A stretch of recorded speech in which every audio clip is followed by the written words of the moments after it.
Well, it's not probably as rare as the numbers would lead one to believe. Mm-hmm. As we said, we have strong evidence that there are cases that we simply have been unable to cover because they've been covered up or not reported accurately. We had a state police fire marshal here in Pennsylvania tell us that he had heard fire marshals who actually ordered their people not to take photographs of these kinds of fire scenes because they simply did not want to deal with them. That said, there's a real mystery here about the human physiology, human biology, perhaps even involving human consciousness associated with these very bizarre fires. And even though they're unusual and rare, we may be able to find a great deal of valuable information by studying them. Let's go back to 1988. CBC's The Fifth Estate documented your research, and a medical examiner called all so-called evidence that was collected for SHC a hoax. Do you remember that, and what's your response to him? We remember that episode very, very clearly. The person who made that statement was Dr. Lester Adelson. He was a medical examiner for Cuyahoga County in Ohio. Mm-hmm. And he looked at photographs that we had amassed documenting these incredibly localized human combustion fire scenes. Right. And he said these photographs are hoaxes. And the question was put to Dr. Adelson, well, on what basis do you declare these amazing photographs to be hoaxes? His response was, because the human body does not burn like this, therefore you can't have any real photographs, therefore the photographs are hoaxes. Well, we happen to know who the photographers were for several of the cases that he was looking at. They were newspaper editors, they were professional fire photographers, they were not hoaxing these photographs back in the 60s. This was before Photoshop and computer technology would allow you to do that. So Dr. Allison was showing to us, even though he claimed to have written and researched the subject of spontaneous human combustion, he was showing to us his clear bias and his overwhelming ignorance and unwillingness to look at evidence that was being presented to him. Rather than say, these are amazing photographs, I've never seen anything like this before, please tell me more, I'm really curious and want to learn something, his curiosity, such as it was limited, immediately shut down any opportunity to learn something about what he was looking at by simply denying that the photographs could depict real fire scenes, which they did. What is the reaction of the general public towards spontaneous human combustion? Is it an interesting topic? Do you get a lot of inquiries about it? How do you react to skepticism? The general public, and particularly the fire service and medical community, still deals with the subject with a great deal of apprehension, denial, dismissal, and xenophobia. They're really frightened by this. It challenges what they have been taught and what they think they know that the human body can and cannot do to itself.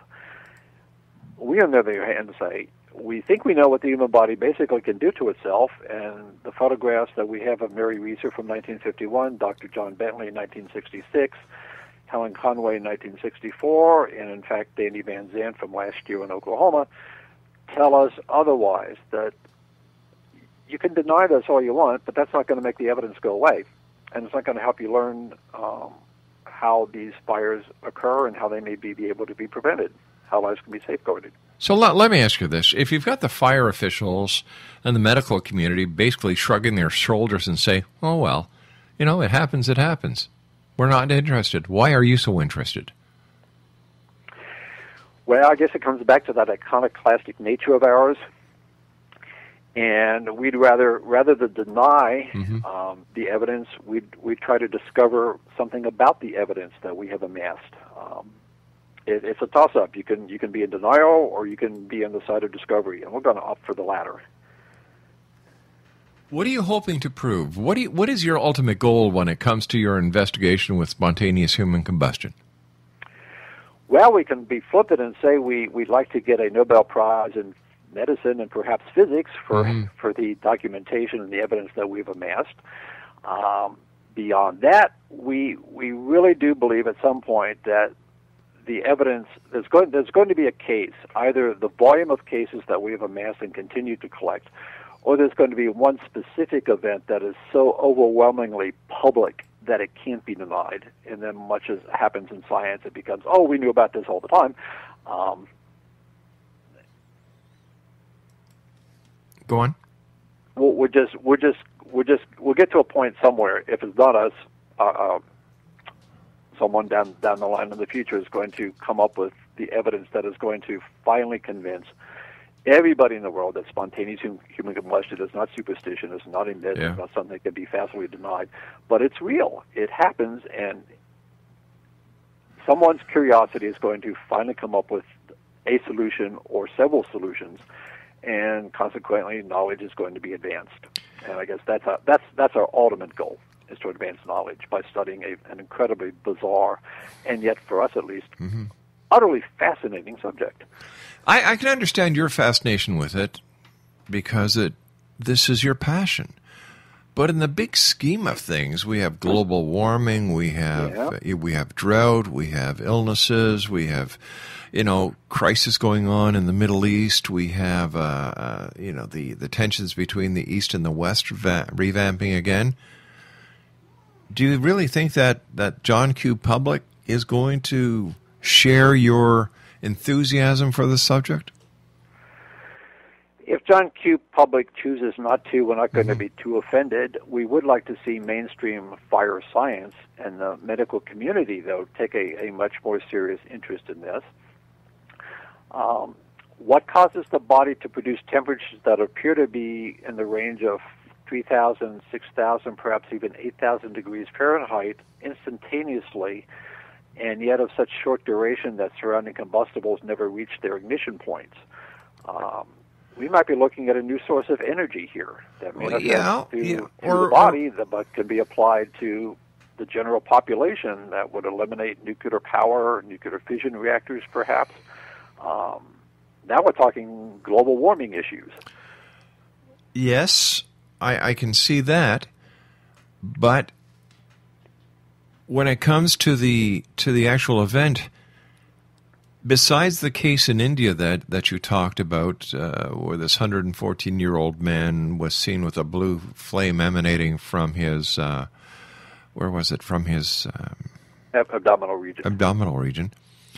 Have there been any documented cases, videoed, photographed, while the spontaneous combustion was actually happening? We know of one alleged case from India in which a lady named Anna Marino was said to be emitting a bluish-purple light from her breasts, a flame, if you will. And this was allegedly filmed by the attending physicians. We have been unable to track down the location of that footage, if it still exists. This was back in, if memory serves, in the 30s.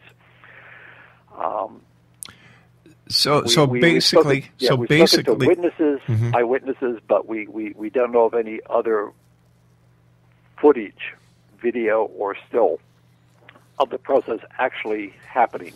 Now let me just play the devil's advocate here. The witnesses that you've talked to, okay, they actually saw the event take place? In some cases, yes. Have they been subjected to any lie detector tests? They have not. Have they been investigated to see if they could be part of a perpetration of a hoax? In the broadest sense, we will answer no. On the other hand, there are certain facts when we began our research that were not known to the general public, and the witnesses that we were privileged to meet with and have them tell us about their encounters, their observations, were giving us facts that were not known to the general public, that would only have been known, were very obscure, would only have been known to a dedicated researcher such as ourselves. So that's kind of one way that we can look around, getting away from the hoax scenario. Also, we have, and this comes from Canada, we have medical practitioners who have been eyewitness to this. The Canadian case happened in Brockville back in probably 1828. 1828. 1828. Okay. It was attested to by a Dr. Peter Schofield. who wrote it up in the Canadian Medical Journal. And it involved a town drunkard, which is interesting because at one time it was claimed that all victims of SHC were drunken sots, which is not statistically valid, but nonetheless. The gentleman was observed to be standing in a widely extended silver-colored blaze. And Dr. Schofield came upon the scene. He spoke with the eyewitness to the event who described this silver-colored flame. And Dr. Schofield himself observed the fire scene and said that there was no fire in the shop where the event occurred. Neither was there any possibility of fire having been communicated to the victim from any external source. And as he said, it was purely a case of, his words, spontaneous ignition. Wow. Here's a question for you. You were telling us about the two cases in India. Both those cases were witnessed to have a blue flame. Yet the case in Canada, in Brockville, going back to the 1800s, was a silver flame. Now, if these three cases were all spontaneous human combustion, would the flame not be the same color? One might think so initially, and this is one of the deep challenges of the research that we've done. We have not been able to find a consistent set of facts that link all the cases together. As we said earlier, other than the victim being human, we're kind of at a quandary as to finding any commonality. Most of the witness cases do report a bright electric blue-colored fire, like you'd see at the tip of an acetylene torch. However, we do have what we believe to be credible reports of silver-colored fire, white-colored fire, blue, blue-green, purple, even gold. Wow. Tell me, are there any cases of animal spontaneous combustion? There are. And if we believe the witnesses, there are, yes. Happens to dogs, cats, farm animals. Yeah. But once again, when it comes to tangible evidence, next to none. And that's one of the challenges of the research that has consumed four decades of our life. But after 4 decades of research coming up with next to nothing, don't you find that frustrating? Well, we certainly wouldn't say we've come up with next to nothing. We don't have, as we said, we don't have the smoking gun? We don't have videotape of the President of the United States or the Prime Minister of Canada standing behind a lectern going up in a puff of smoke. When that happens, if it happens, mainstream fire science and medicine is going to say, oh, we've known about spontaneous human combustion all along. Until then, we need to look at the scores of photographs that we've amassed, the documentation that we have collected by talking to the first responders at these remarkably bizarre and unusual fire scenes, and based on what we have accumulated over that period of time, it really does speak, unless you want to be in absolute denial, as was Dr. Addles and so many of the debunkers that we unfortunately have to deal with, it really does speak to a real phenomenon. All right, you and I have to take our final break. Please stand by. Larry Arnold's our guest. He's the director of Parascience, parascience.com. We'll be back right after this break. Don't go away.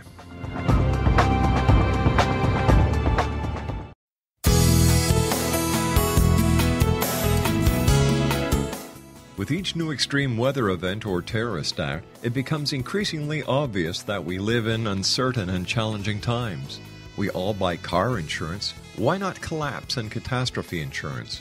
Matthew Stein, an MIT-trained engineer and green builder, has written 2 outstanding books to help people prepare, plan for, and deal with everything from minor situations lasting a few days to full-on collapse. Matt's first book, When Technology Fails, is a manual for self-reliance, sustainable living, and surviving the long emergency. This massive book covers the gamut from first aid and emergency preparedness to alternative healing, renewable energy, primitive living skills, and 18th century technologies that could be critical to your comfort and survival in a long-lasting crisis. Matt's second book, When Disaster Strikes, is a comprehensive emergency preparedness handbook and survival guide. When Disaster Strikes is an essential item for every family's go bag. Both books are available at all usual sources. There's a wealth of totally free information posted at whentechfails.com, and author-signed copies may be purchased at mattstein.com. That's www.whentechfails.com and www.mattstein.com.